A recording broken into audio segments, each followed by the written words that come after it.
Alright, so for question 1, there's only a couple of parts.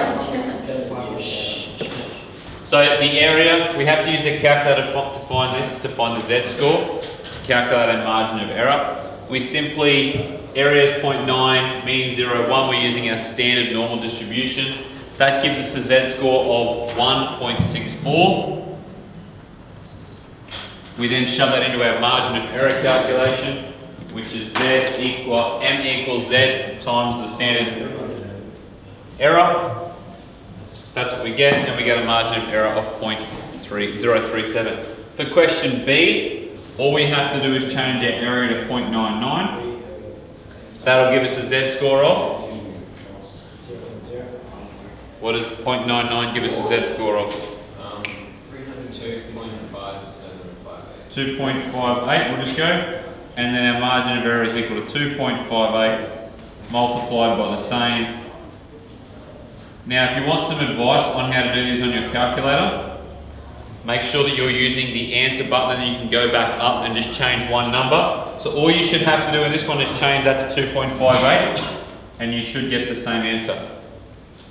Oh, not the same answer, but you should get a right answer, and that is 0.057, I think. From memory, I could be wrong.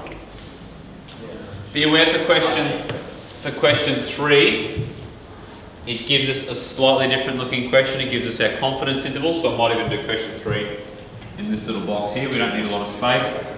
Question 3A gives us a confidence interval.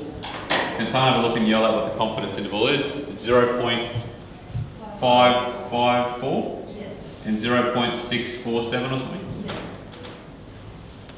And it asks for two things. It asks for our margin of error, and it asks for our expected value, or our p hat.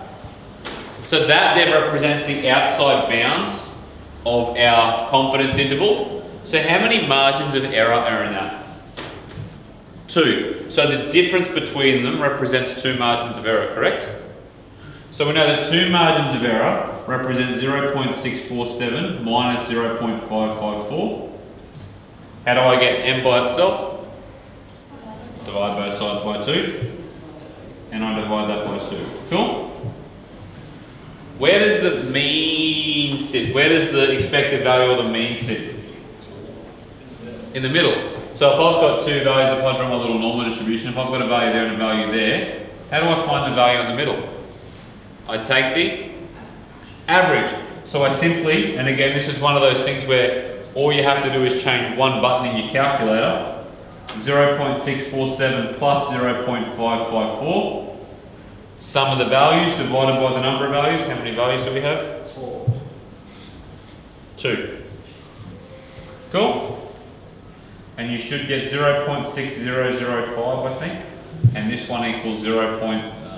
I forget that one is. Either way, oh no, I shouldn't have to. It'll be 0.42. I think, maybe I've stuffed that up. Either way. This value plus this value should give you that. And this value minus this value should give you your lower bound. Clear? Awesome. You may. Could just watch the YouTube channel page, but no.